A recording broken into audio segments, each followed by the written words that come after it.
परम पिता परमात्मा और उनकी सभी पवित्र आत्माओं को नमस्कार। यह मनुष्य का चोला परमात्मा की अपार कृपा से प्राप्त हुआ है। इसमें बैठकर वह भक्ति करनी चाहिए जिससे कर्मों का सिलसिला खत्म हो जाए।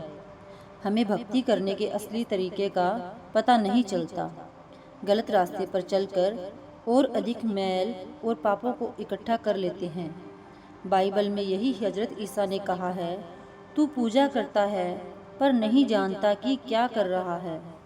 सोचिए, जिसे हम जानते ही नहीं उसका भजन और प्यार फलदायक किस प्रकार हो सकता है।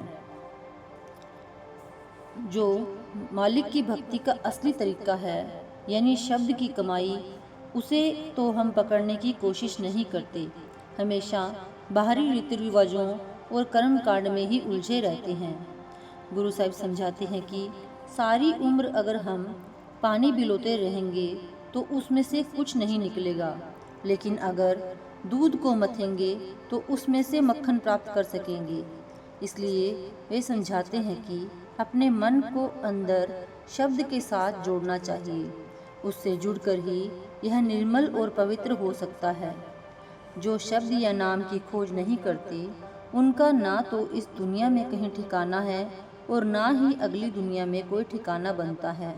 जैसे खाली घर के अंदर कौवा दिन भर फुदकता रहता है, लेकिन उसे खाने के लिए कुछ नहीं मिलता।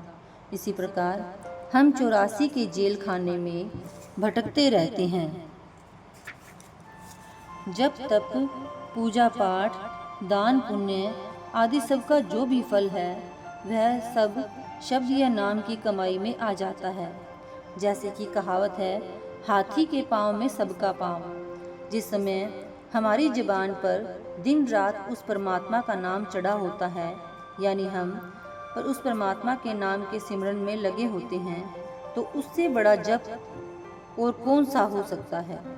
जब हम अपने आप को उस परमात्मा के हवाले किए बैठे हैं और उसकी रजा में रह रहे हैं, तो इससे बड़ा तप और क्या हो सकता है।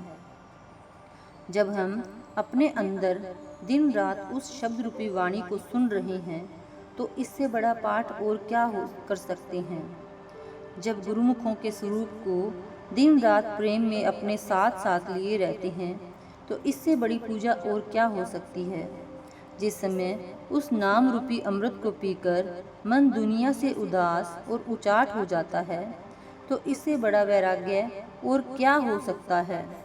ना घर बार छोड़ने की जरूरत है, ना बाल बच्चों को त्यागने की जरूरत है, ना कहीं बाहर जंगलों पहाड़ों में भटकने की जरूरत है। हमें संसार में रहते हुए संसार का कारोबार अपना फर्ज और कर्तव्य समझकर करते हुए अपने अंदर ही उस शब्द का अभ्यास करना है। सतगुरु से शब्द या नाम की बख्शिश लेकर अपने अंदर ही उसका स्वाद प्राप्त करना है। कहीं बाहर भटकने की जरूरत नहीं। नाम की कमाई करके हम जन्म जन्मांतरों के देह के बंधनों से छुटकारा प्राप्त कर लेते हैं और वापस जाकर परमात्मा से मिल जाते हैं। हमें नाम की कमाई लोगों की मान बढ़ाई पाने के लिए नहीं करनी है, रिद्धि सिद्धि और करामातें दिखाने के लिए नहीं करनी है।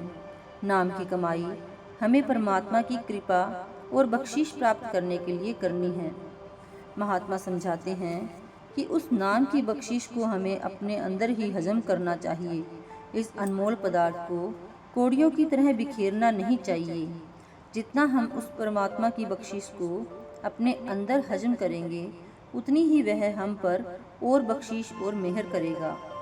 कबीर साहब फरमाते हैं, उस नाम रूपी दौलत को प्राप्त करके उसे अपने अंदर इतना दबा कर रखो कि उसकी खुशबू तक बाहर ना जाए, क्योंकि ना तो दुनिया में कोई उसका अधिकारी है, ना किसी को खोटे और खरे की पहचान है, और ना ही उसका कोई ग्राहक है, ना ही कोई उसकी कीमत देने को तैयार है।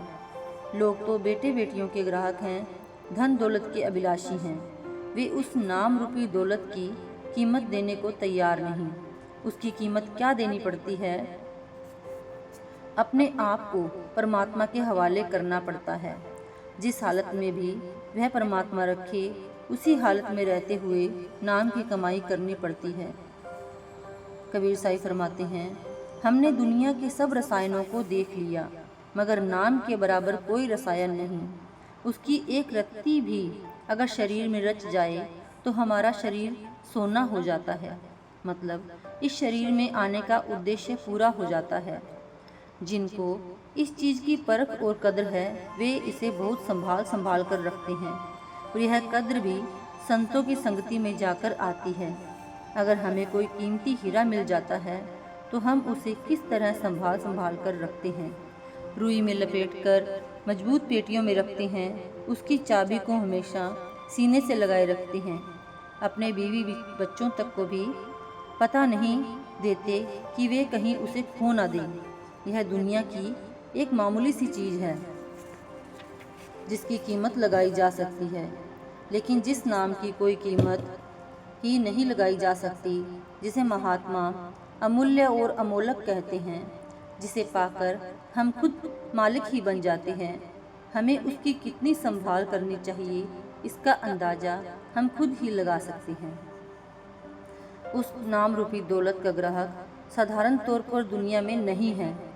उस बहुमूल्य मोती को अनजान लोगों के आगे मत डालो, वे उसकी कदर नहीं जानते। Thank you.